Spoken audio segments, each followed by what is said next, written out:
Sahabat-sahabat yang berbahagia, ada sebab kenapa dulu terjadi krisis Ramadah. Ada dua sebabnya. Pertama sebab material dan yang kedua sebab non materi. Ya, ada dua sebab. Sebab material dan sebab non materi atau sebab maknawi. Nah, kenapa terjadi krisis pada masa Umar bin Khattab radhiyallahu anhu memimpin? Bangsa Arab, Jazirah Arab itu hidup dengan perdagangan dan pertanian. Pertanian di sini tentu termasuk juga peternakan. Nah,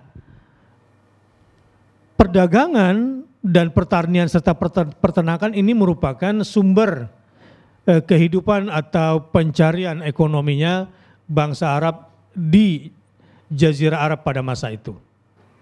Nah, sekarang apa yang menyebabkannya? Sejarah mencatat. Yang pertama, sulitnya air. Tidak ada air atau sedikit sekali air. Apa sebabnya? Karena tidak turun hujan dan itu sangat berdampak besar terhadap kegiatan-kegiatan pertanian.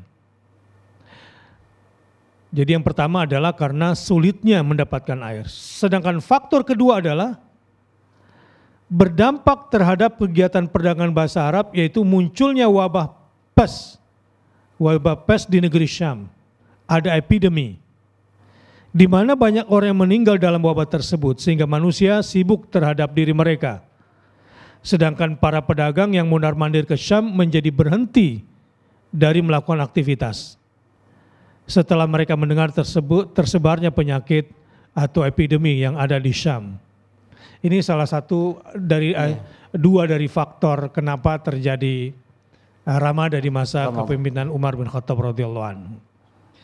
Jadi ada sebab langsung, ada sebab tidak langsung. Kasusnya di sini secara fisik. Nah, apa yang terjadi sekarang yang menimpa kita, saya kira kita perlu mengerti supaya kita tahu bagaimana cara menyikapinya. Baik. Kemudian sebab terpenting terjadinya krisis ekonomi juga pada masa Ramadah. Namun sebagian peneliti menambahkan sebab-sebab lain yang perlu didiskusikan juga. Selain dua sebab material itu ada sebab lain ternyata. Yang pertama katanya terjadinya urbanisasi besar-besaran ke Madinah. Akan tetapi karena sumber-sumber perekonomian di Madinah terbatas dan tidak siapnya Madinah dalam menyambut orang yang eksodus ke sana, maka terjadilah kesempitan perekonomian. Ini diantaranya. Yang lain adalah sibuknya kaum muslimin dalam pergerakan jihad dan penaklukan wilayah di Irak, Syam, dan Mesir.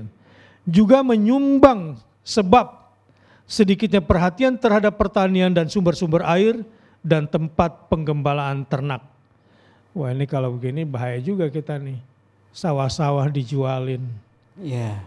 Ya. Dijadikan perumahan semua, tiba-tiba terjadi pacaklik. Wah, mau nanam apa? Sekarang tanahnya sudah jadi perumahan. Sudah jadi properti. Yang ketiga, Rasulullah SAW memutuskan penduduk Khaybar yang Yahudi untuk tetap tinggal di Khaybar agar mereka mengerjakan lahan pertanian dengan bagian separuh dari hasilnya, sedangkan separuh yang lain bagi kaum muslimin.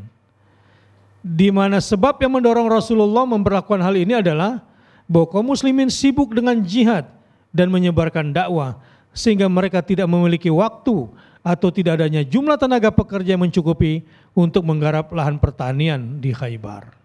Nah, ini penyebabnya juga yang ketiga, secara analisis. Nah, berarti penting sekali ya strategi pemanfaatan lahan dan alokasi sumber daya manusia. Sangat penting. Ya. Nah, para sahabat, dari sini kita sudah melihat ada dua sebab material kenapa terjadi krisis pada masa Umar bin Khattab. Pertama sulitnya air, yang kedua terjadi epidemi di Syam, sehingga mengganggu proses keluar masuknya atau ekspor impor barang dan kebutuhan di Mekah. Nah, di antara sebab lainnya adalah urbanisasi besar-besaran dari luar masuk ke Madinah, sementara ketersediaan lahan ekonomi di Madinah sangat sempit. Yang kedua, sibuknya umat Islam dengan urusan jihad, karena mungkin pada saat itu jumlah umat Islam tidak cukup banyak untuk menghadapi kekuatan pasukan multi kafir yang multi pasukan, sehingga tersedot semua ke sana dan lupa bertani, berkebun dan menjalankan roda ekonomi. Nah, di sisi lain di Khaybar pun demikian, sedikit penghasilan dari Khaybar karena tidak ada sumber daya tenaga yang bisa dialokasikan untuk ikut membantu pertanian di Khaybar.